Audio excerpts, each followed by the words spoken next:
You're probably sitting here thinking, oh my god, Therese, you're sitting down. You haven't been sitting down on your channel for like a hot minute now. Probably since you first started your channel. And you are very correct. It's been a very taxing couple weeks, like emotionally and mentally for me.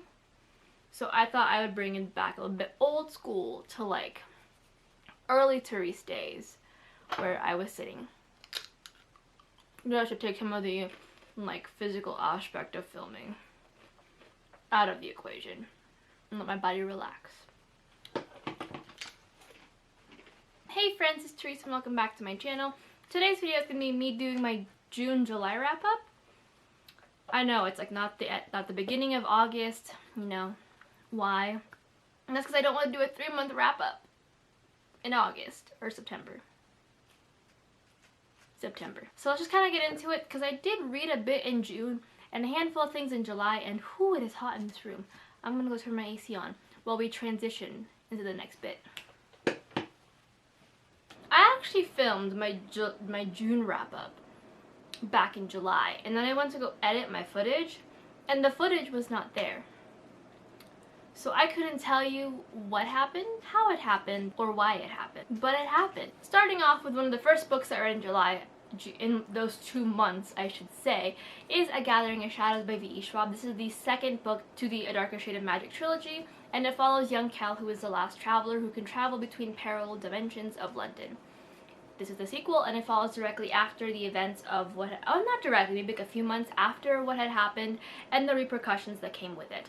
I ended up giving this a 4 out of 5 stars. If you guys have seen my vlogs, heard me rant about this book, I feel like Delilah Bard is just a very boring character to me, and this was a very Delilah-centered book, which it just made it very difficult. She is not... It's not that it's because she's like a girl boss and we love that for her and it's great and it's wonderful. It's just the fact that she is very bland, very forgettable, and if you hear plastic crinkling, my cat is playing with something and I'm just... It's too entertaining for me to make him stop, so I'm sorry. Right, Sherm? I think he just lost it. But Delilah is just a very boring character to me. I feel like she didn't really grow, and I feel like her entire basis is just how unique she is from literally everyone. From girls, because she wants to wear pants, and then from normal humans, because she was the only non-traveler to be able to travel between different Londons and experience, like, fighting and blah blah blah blah. And it just felt like she just didn't know the consequences of her actions. And it was just something, and I'm just, like... not a fan of it. I feel like there's a lot of different ways you can make a girl boss kind of grow as a character, and Delilah's growth was just non-existent, and I did not like it. So I will be finishing out the series. I did like kind of the elemental kind of magic aspect of this, where we did see kind of the games and seeing that fight and competition. However, I feel like it should have taken up more of the book. I feel like this book heavily suffered from sequel syndrome, and it was just like, yeah, it's just gonna be like this entire chunk of the book.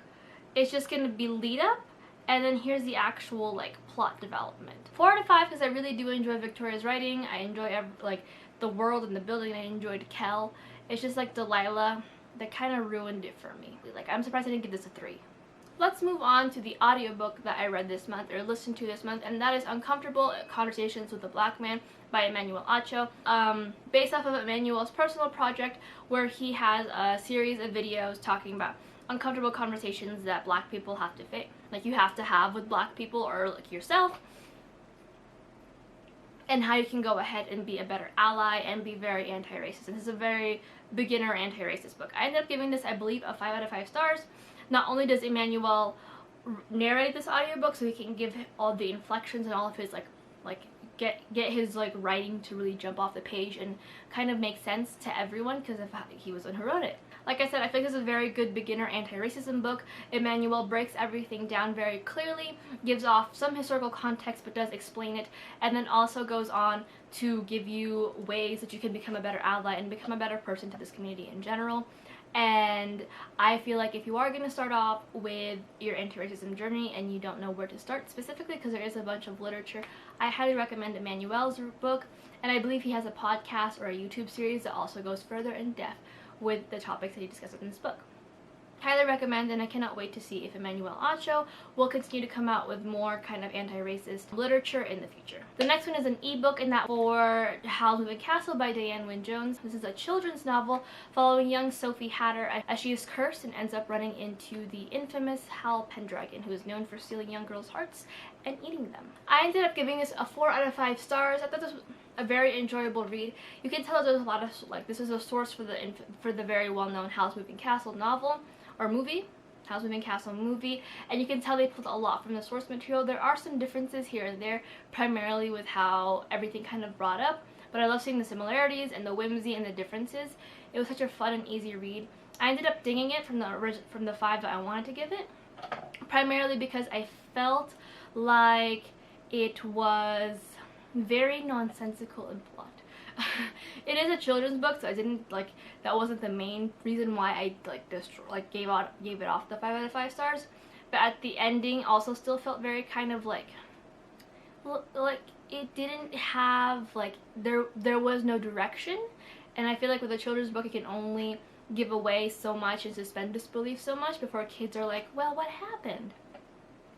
So that is my critique on it, or rather my criticism on it, but I really enjoyed it and I loved it. I don't know if I'll be continuing on the series because I believe this is a trilogy, but I enjoyed the first book. One of my favorites of the year that came out of reading in these past 2 months is The Bone Witch by Rin Chupeco. This is a YA high fantasy following young Thea, who finds out she's a bone witch, which means that she can kind of manipulate the dead.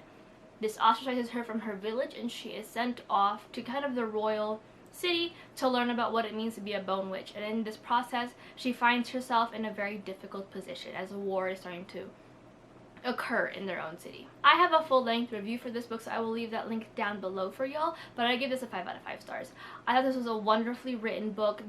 I mentioned it in my review, but it gave me Studio Ghibli's Spirited Away mixed with Memoirs of a Geisha vibes, so I highly recommend this book. I think it's wonderfully dark, and it's a little slow to start, but by the end it has you guessing what exactly is going on and what's happening, and I think the ending left a lot for the story to continue, and also a lot of mystery and intrigue.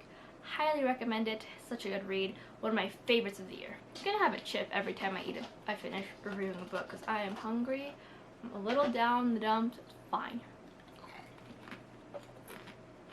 The next book is Miranda and Milan by Catherine Duckett. This is an adult retelling, or rather continuation, of The Tempest by Shakespeare, where we follow Miranda after the events of the play as she travels to Milan. I ended up giving this a 4 out of 5 stars. I really enjoyed this read. I feel like if there was a way to write Shakespeare in prose, this would be it. Don't know how that works, but my brain just made sense of it. I like the twists and turns of the plot that it took and how that worked out in the end. My biggest qualm with this is that it is in fact a novella. So I feel like the plot, while it worked for the novella sense, it gave me more larger than novella vibes, and I feel like it could have benefited from a couple, like, extra 50 pages or so to flesh out the plot and really wrap up the relationships as it would move forward. But I still really enjoyed this. This is about like 200 pages long, so it's already still fairly large for novella, but I still really enjoyed it, and it is also very sapphic. So take that as you will.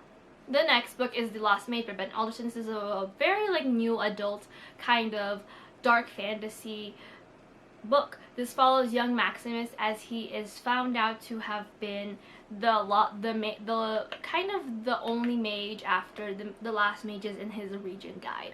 That not only opens him up to a lot of danger, but also a lot of manipulation, and he does not know exactly who to trust. Gave this a 4.5 out of 5 stars, a very low 4.5. I felt that the writing was amazing. We definitely get to see Ben Alderson's writing take shape and change from the Dragora series to this newer book. We see he doesn't care who he kills, how he kills them, how often he kills people in a book. He will just keep doing it. It's fine. However, my biggest qualm with this was I felt like that the pacing was very off. It was very quick to start, which is fine, and then it slowed down, and then it sped up, and then it slowed down. And most of the times that we spent in the slowed up region, which I mentioned in my vlog, which I will also link down below, is that during when things were slowed down, we didn't get the world building and the character building that I feel like we should have received during these slower moments. So when things were happening and the world building was occurring alongside the faster portions of this novel, it was kind of hard to keep track and really understand what was happening.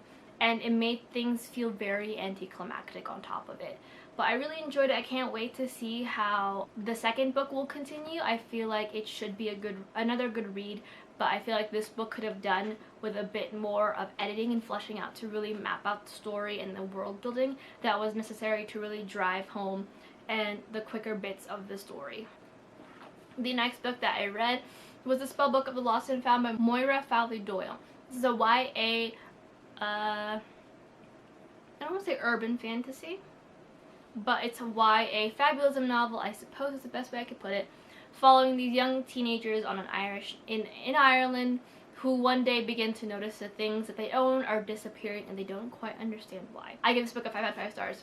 Another favorite of the year for mine. The prose was written so well. You got so immersed so quickly, but without you losing the world and the world that Moira Fowley Doyle has crafted through the prose.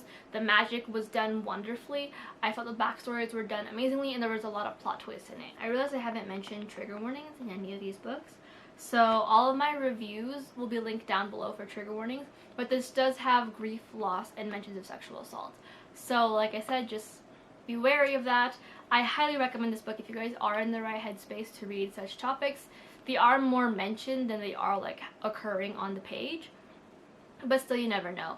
There's also a lot of representation in this book. We have a hard of hearing student, we have a couple of LGBT rep, so always a good time. I highly recommend it, and I will be picking up more of Moira Fowley Doyle's books in the future because this was like top tier. No, you're good. You're good. You're good. I gotta go because I am in the middle of filming. Yeah. Alright. Love you too. Bye. The next book is an ebook that I started in February and finished in June because my library loans were a beep. But that is Hood Feminism by Mikki Kendall. This is an intersectional take on feminism and just kind of looks at how basically every single problem that we see in the world is a feminist issue. All of it. I gave this a 4 out of 5 stars. I thought this was a very interesting read and a very nice introduction to intersectional feminism as well as anti-racism in general. My biggest qualm with it, which was not so much a big qualm, but it was just like just what I noticed is that sometimes it does mention a lot of historical references. While it didn't hinder me too much because I am fairly aware of those historical references or references in general, I feel like if you're starting out with your feminism and anti-racist journey, you might get a little confused with the amount of references and terminology in this book. I still do highly recommend it, but I feel like you should probably be starting off. This should be a good book if you're starting out into your intersectional feminism and not your beginner feminism or beginner anti-racism book. If that makes sense. Highly recommend it. It's such a well-written book. Learned a lot and gave me new perspectives as all non-fiction anti-racist books do. So I still highly recommend it. The next book might be a bit of a controversial book just because the author has become very controversial, more so now in the last coming months, but I also had purchased the book several months ago and literally is the last book in the series that I need to read before the series is done. So I will do more of my research and understand the grievances with this author more as the months go on, but at the time that I purchased the book, it wasn't they weren't there. Like I purchased the book back in I want to say April, maybe even before April. But that is Kingdom of Ash by Sarah J Maas. I gave this a 5 out of 5 stars. This is definitely my favorite of the Sarah J Maas books. This is also my favorite way to end this series. It wraps everything up, but I need to tell you guys what this book is about. This is a YA high fantasy, though right now with the writing as it is in this book, you could probably qualify it as an adult high fantasy. It follows Selena Sardothian as she kind of tries to save the kingdom that she's kind of stuck having to save after being thrown into this champion's battle. So I'm gonna give it to you guys because it's a lot of spoilers. It's like the 7th book in the series, so lots of things happening. But like I said in the beginning, this is my favorite ending to a series ever. Everything was just written so well, from every single major plot point to every single heartbreaking moment. It was just written so well and so wonderfully heartbreaking that I highly recommend the series. And I know I'm going to say this, if you have read this series and want to continue it, and you are going to buy the book secondhand, just push past the first book. The first book is a lull because we all know how SJM is with her first books. They're always kind of a red herring in the actual plot, and then you get to the second book and she throws everything in, and then you're in it. So I just recommend that if you are in the middle of the series or have read the first book and you're like, and you want to buy it secondhand to see if you're going to enjoy it, but you're not quite sure, or rent it from or borrow it from the library, whatever it is, just read past the first book. It's okay. The next book is After I Do by Taylor Jenkins Reid. This is an adult romance novel following a young couple who's kind of reached their breaking point in their relationship. So they end up taking a break, living separately, kind of a no everything goes thing for a year, so that way when they come back the year later they can figure out if they actually want to be with each other or if the love has officially just fizzled out for the rest of their years. I give this a 5 out of 5 stars. This is definitely one of my favorite Taylor Jenkins Reid's books. Taylor Jenkins Reid's books that I've read of her so far. Her backlisted works always have some kind of different type of romance that happens in them, and I really enjoyed this one. I believe this one is her debut, and I really loved it. I love this take on like what it means to be in love, what it takes to keep that love, and the fight that you have to do constantly to make sure that you guys don't fall into a weird resentment. Loved it. Found myself definitely just kind of feeling a little bit emotional while reading it, but I highly recommend the book, and I highly recommend Taylor Jenkins Reid's well, that's its struggle backlisted works if you have not already. The last book that I read in these 2 months is The Last Night at the Telegraph Club by Malinda Lo. This is a YA historical fiction novel following young Lily Chu as she is in the height of the Red Scare in California, I believe. As this is happening, she finds herself questioning her sexuality and is stuck in a very difficult place at a time where it is not only difficult to be her ethnicity, but is also very difficult to happily express her sexuality. I ended up giving this a 4 out of 5 stars. I felt like this book it wasn't that it was lacking, but it was definitely a bit more character driven than I thought, judging by the synopsis of the book.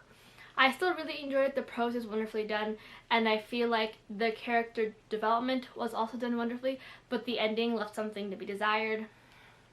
This was not my favorite ending, given exactly what had happened toward the climactic point of this book. I feel like the climax and then the aftershock after it just was not the thing that I was expecting.